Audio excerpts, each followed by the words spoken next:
All right, good morning, everyone. Thanks for joining us. This is part of a webinar series that the Alabama Landscape and Nursery Association and Alabama Extension have been putting on, and we're trying to do it every month. I think it's the third Thursday of every month. And I'm Jeremy Pickens. I'm the nursery and greenhouse specialist in Alabama. And today we're going to talk about root zone temperatures. And I really enjoy working on root zone temperatures because there's such dramatic effects. And a lot of times when I talk about it, people say, well, that's old news. And it is, but we still have problems with it. But we've known about root zone temperatures since we started growing in containers. In fact, this picture you see here was from the 1950s, taken at this experiment station here in Mobile when they were having problems growing in cans. And they were looking at root zone temperatures back then. So research has been being conducted on it for over 70 years. The reason we have issues with root zone temperatures is roots are really adapted to grow in about 77 degrees Fahrenheit. So the ground buffers temperatures very, very well, where the shoots of plants are adapted to a wide range of temperatures because they've had to be. But roots are buffered very well, so they haven't adapted to high temperatures. In containers, we can get as high as 122 degrees.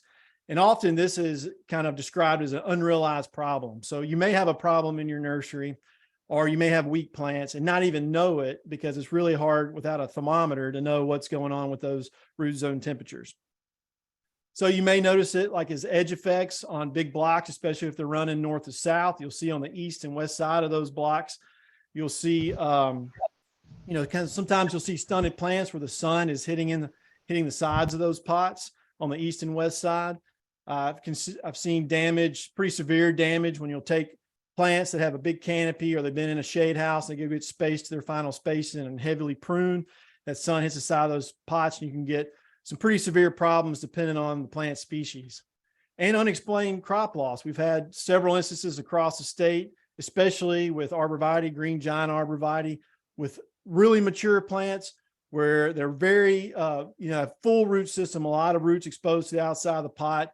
And when the stars align just right, several sunny, hot days, very little cloud cover, you'll just start seeing these guys start suffering big time. And it looks like a root disease. You'll pull them out, massive root death, no phytophthora or root disease, but most of those roots have just been cooked. And those plants, because they're spaced out and they're very sensitive to those high root zone temperatures. Also, when plants haven't been acclimated, for example, I see a lot of problems with mums, especially been directly stuck in a greenhouse early in the season, and then they go get spaced, especially in small pots, to their final spacing. You'll see a lot of intraveinal chlorosis on the new growth and necrotic spots, and that's because we've cooked off all those small root hairs around the outside of that pot. It takes a while for them to recover. And in fact, I also think this also increases your risk of some other diseases like fusarium and phytophthora. And a lot of people think that this is related a lot to air temperature as well, but not so much. This is not just a southern problem. It happens all across the U.S. In fact, Catherine Neal in 2010 reported up in New Hampshire in 7-gallon pots as high as 120 degrees Fahrenheit. And those super optimal temperatures occur in the fall for them. And that's because the declination of the sun is much lower in the sky. And so that pot is exposed to a lot more solar radiation that time of year from them. So it's not just a southern problem and a hot air temperature problem. It's mainly a sun problem.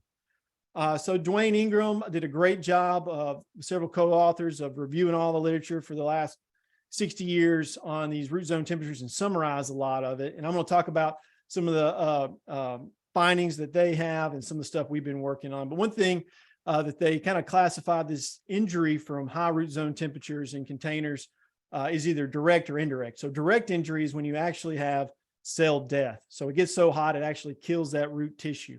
And in general, that can happen between 113 to 134 degrees if those roots were exposed to those temperatures for at least 30 minutes. And that's over a wide range of crops.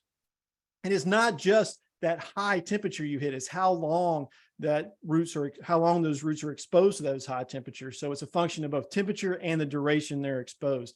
So for example, Pittosporum, a study looked at exposing those roots to 126 degrees Fahrenheit for 30 minutes, and they had direct injury, but they lowered the temperature down to 115, and it took 300 minutes to get that direct injury to those roots. So again, it's not just how hot it gets in the pot, but how long it's exposed to those high root zone temperatures. So indirect injury is also very interesting. So this is not where you get direct damage, cell death, but you may have different problems with the physiology of the plant. And so they summarized a lot of that research. Growth can be affected as low as 100 degrees with root zone temperatures, photosynthesis as low as 89, heat-induced water stress, which I thought was very interesting, as low as 86, and then disease resistance as low as 100 degrees Fahrenheit. McDonald in 91, he inoculated some plants with Phytophthora, and with root zone temperatures between 77 and 95, had a very low incidence of Phytophthora.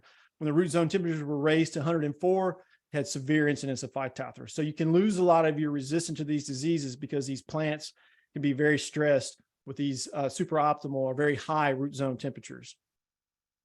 So how does this work? Why do the temperatures in the pot get so hot? Well, we're growing in black pots. And what does black do? You've touched a black car and it's really hot. That black, it absorbs solar radiation very quickly. And then it re-radiates that heat energy into that substrate or your potting mix.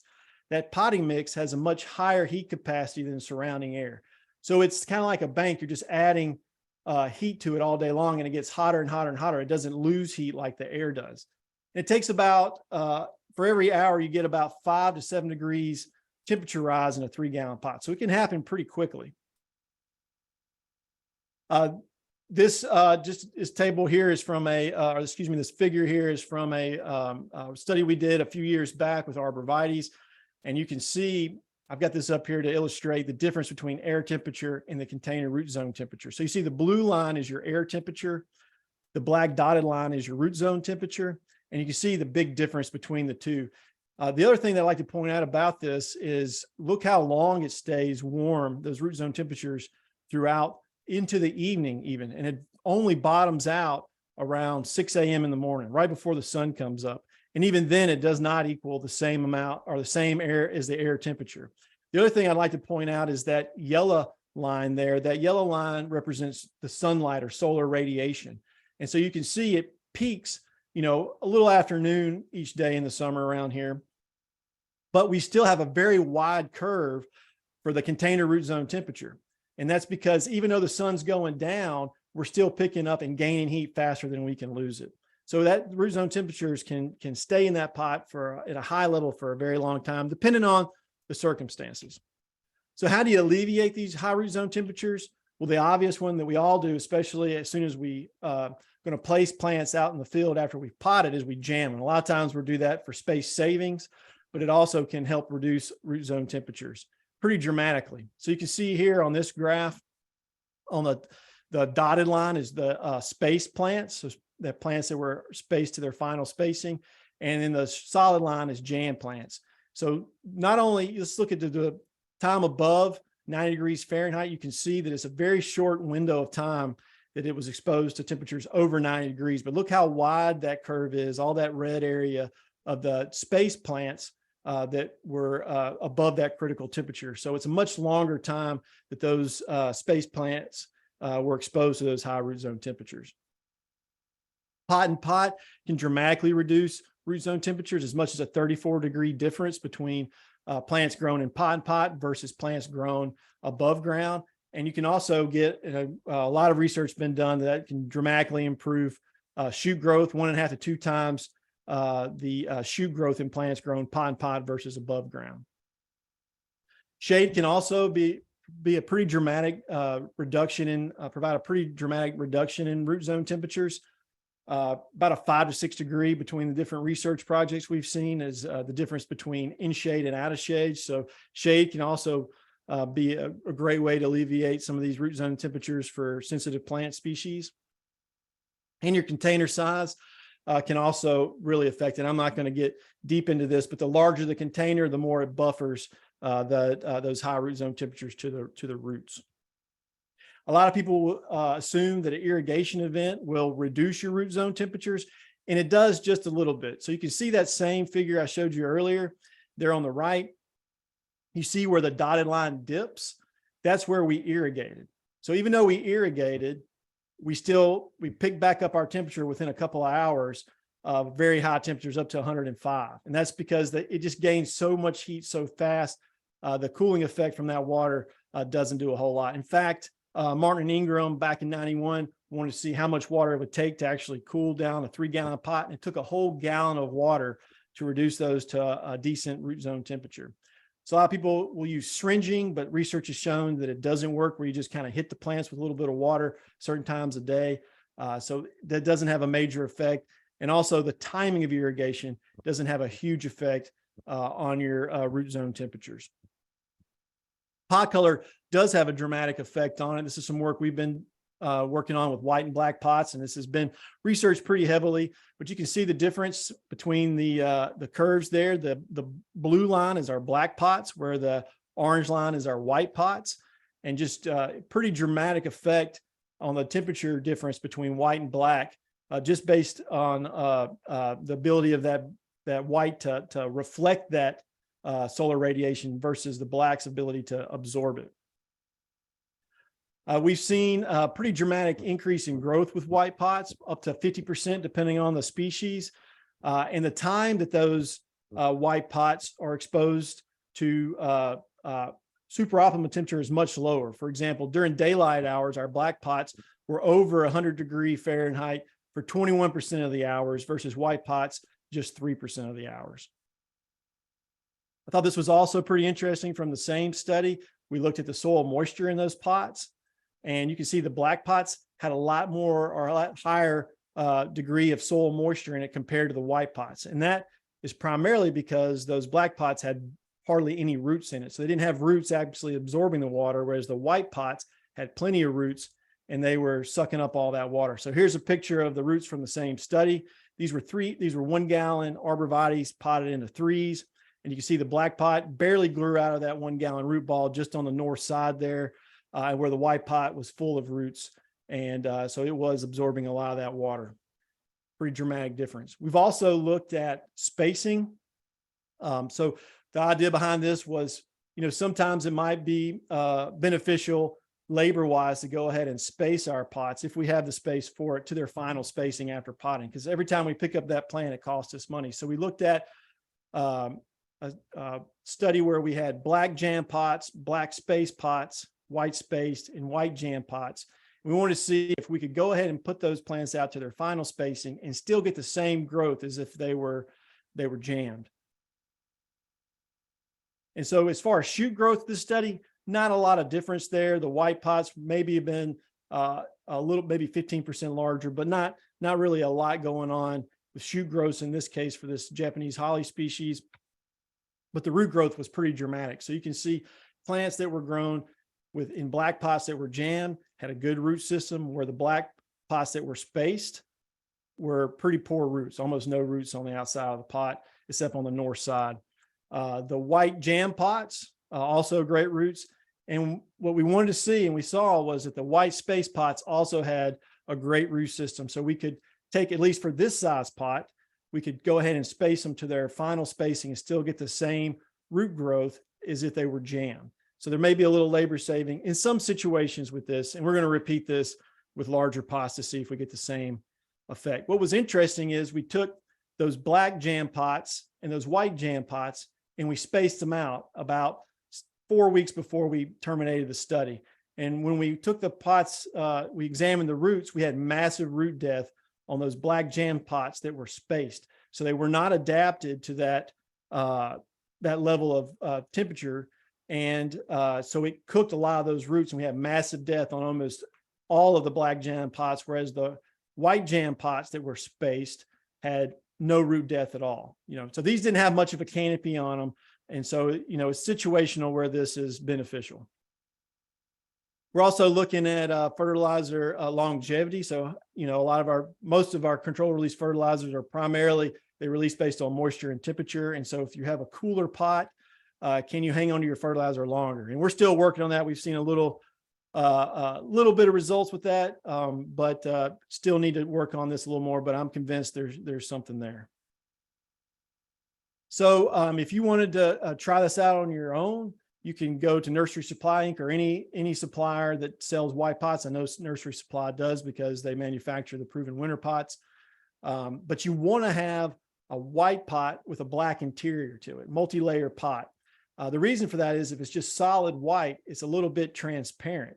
And so it actually acts kind of like a greenhouse and can get even hotter if it's solid white. So you need a white on black pot for this to work. But this is Lance Beard at Green Valley, Georgia's, Green Valley Nursery up in around Monroeville, Montevello. And see Hunter McBrayer here with the Farmers Federation was out with me, and Lance put it on his own study looking at white and black pots, and we just randomly selected these out of the block. And you can look at these lower petals and see pretty dramatic difference between the black pots and the white pots. So if you want to give it a shot on yourself, you can get some of these and try it out. And it's not for every situation, but especially if you're growing conifers or some sensitive species to high root zone temperatures, you might look at white pots and see how they might be beneficial to you. There's also been a lot of work with shields around, larger containers where you can't get white pots. You might make a skirt and maybe provide a little space in between the skirt around the pot and the actual pot, or a white material that you could put around. That might also help alleviate some of those high root zone temperatures. So with that, I'll open up to any questions.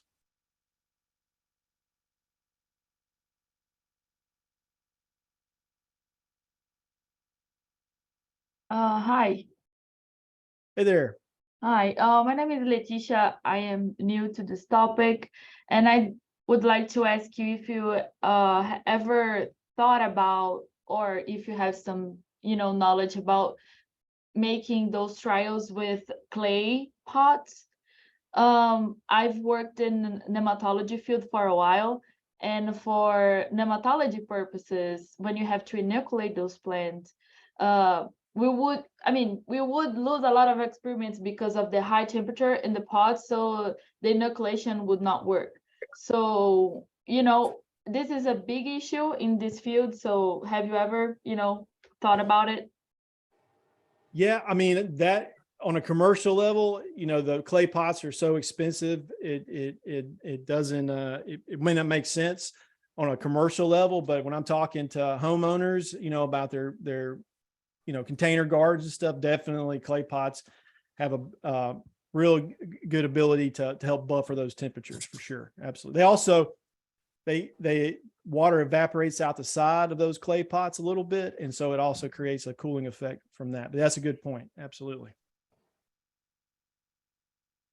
I didn't know how much it would cost. So yeah. It is a good point. They're nice, but they're expensive. Yeah, absolutely. Yeah. I was thinking like, even if you pay them white.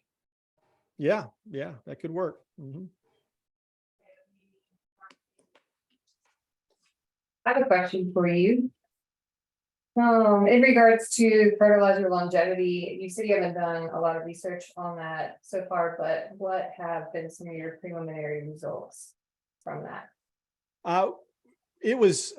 We saw just a little bit of difference. We just looked at the EC from the prills. We crushed up the fertilizer prills after the study.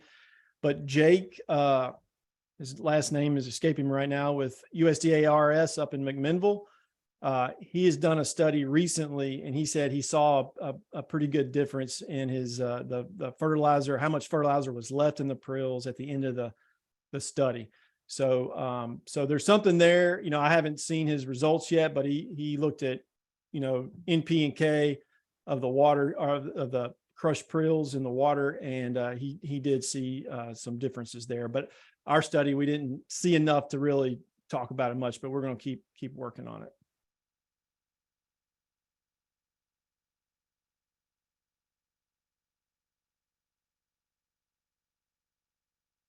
So Jeremy, one thing that you mentioned in there that I kind of took note of was about how the substrate just continues to grow. The temperature continues to increase throughout the day.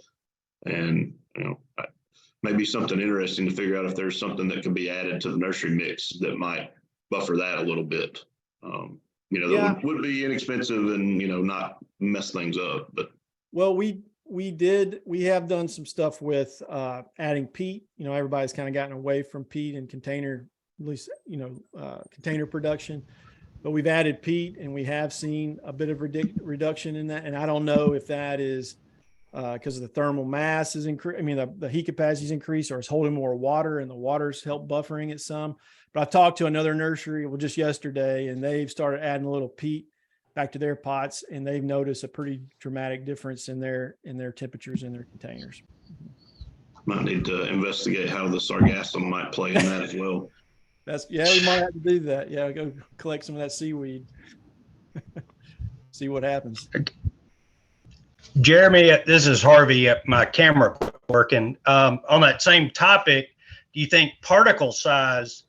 There've been the talks about different particle size of the potting mix for way water moves through them. Is that maybe also having an effect on temperature? I think it does. We haven't looked at it yet, and I haven't seen much in the literature about it, but I would suspect that a larger pore space would probably dissipate heat faster. But I don't know for sure. Then you could counter that with more water holding capacity might buffer the temperature a little more. So I don't have a good answer for that, but that's something we should look at for sure. I mean, especially with the right. large containers. You're just throwing more variables in there, so I know yeah. it makes it more difficult, but yeah, but it's something worth checking out, especially for the large containers, because you can't find white pots for it. You have to make a skirt or something. And we use for large containers, we use a chunkier mix because it's in there longer and it breaks down. And so it'd be interesting to see the effect of that larger container on the heat gain for sure. Mm-hmm. Thank you. Yes, sir. Thanks.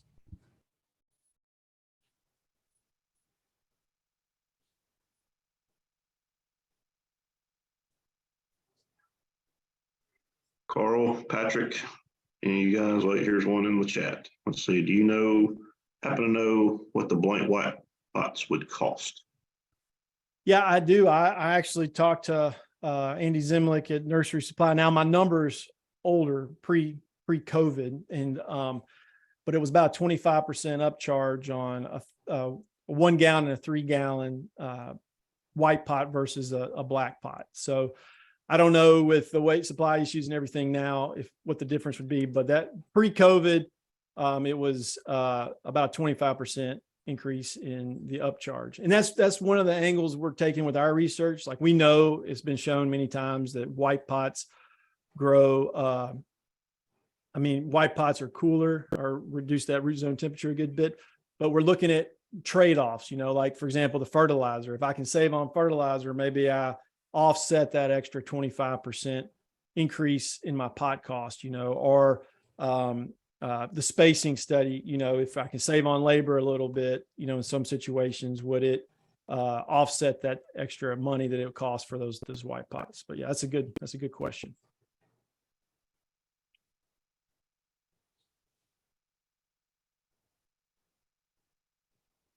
Anybody else? Charlie, Tricia? Patrick said he didn't have any questions. Carl? If not, I think that'll, wrap us up. Got any final thoughts, Jeremy? No, thank you everyone for joining us today. Thank you for doing it. Thanks. See everybody next month.